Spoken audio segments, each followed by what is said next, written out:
Hey guys, today I'm going to be going over the designs of Gamera, Gauss, and the new Kaiju that we're seeing at the Comic-Con Gamera trailer for the new Gamera movie that was coming out. So, with that intro out of the way, let's begin. Starting off with Gauss, his design is very similar to that of the Gauss that was seen in Gamera Revenge of Iris. However, his tail is much more segmented, and in reality, he looks very similar to Ridley from the Metroid series. Let me show this picture of Ridley right here.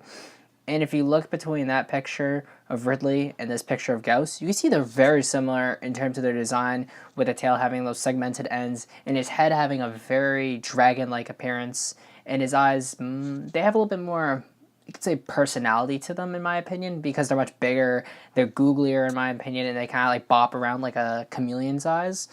And because of that, they really show the ferocity as well as the kind of unintelligence and savagery of the Gauss, as almost the only thing the Gauss did in the Heisei series was kill and eat things.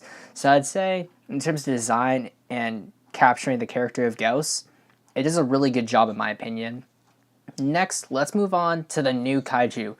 I have no information as to what the new Kaiju is, so I have no name for it currently. In terms of this design, as we only see it for a short bit here, kind of looks like a creature you'd see from the movie The Mist, and some of the monsters that appeared in that movie, like the weird spider monsters or that big tall monster with multiple legs. If anyone's seen The Mist, then you probably know what I'm talking about. But those monsters, it looks like something that would appear in that movie in my opinion. However, in terms of a new Gamera villain, it looks like something that would have appeared in the Showa era, in my opinion, because the Showa era, in combination to the Heisei era, the Showa era obviously had more films, and it also had a large variety of monsters that were very weird and wacky in terms of movie monsters, as opposed to like the Ultraman series, which always had weird and wacky monsters, but in terms of monsters that would appear in movies, it fits the Gamera universe quite well. As I'd say, when it came to monsters, the Gamera series and the Showa series always innovated with what types of abilities they wanted to show their monsters display and stuff. And in this case, the ability it's displaying is this kind of beam that charges up, or not really beam, more like, I can't really describe it, but there's these two little glowing orbs on the side of the creature's top of the body. And when it fires at this ability here, and then you see it sort of like turn into almost this dark matter sphere, and then it explodes. I can't really pinpoint what type of ability this is or what it is, but it almost looks cosmic in nature because of the little white crystal things you can see before the thing explodes. So I'm not sure if this is going to have any connection to it being a space monster or mutation or something spiritual in nature, is similar to the Heisei series.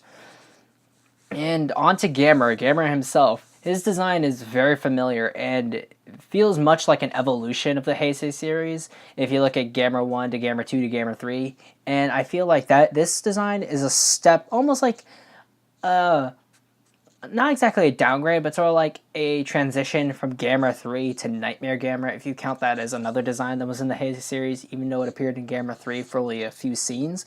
It almost feels like it's a mix between Gamera 3's design and Nightmare Gamera's design. And like, it's very jagged, his arms are very big and wide and clawed. However, he's not as bulky as Gamera 3, but he's not as sharp in many areas as Nightmare Gamera is. And I think the design, in terms of an updated design, is a good updated design, but it's not necessarily an over-the-top design. And I'd say, in terms of his shell is again very similar to Nightmare Gamera's, but it almost, in certain scenes, you can almost look like there's engines that are being revved inside the back of the shell if you watch the trailer. And I'd say that's a nice design detail there, as I think a lot of people always wondered where it was, is that if the jets were coming out of the same area where the arms were, which they were, but it kind of looks like they're not going for that, but going for something a little bit similar, as it looks like, as I said, the jets are coming out of the back of the shell.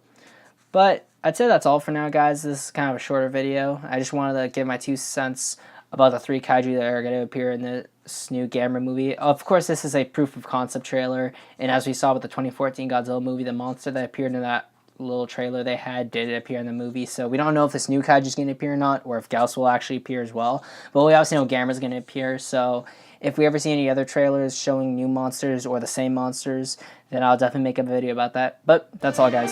See ya.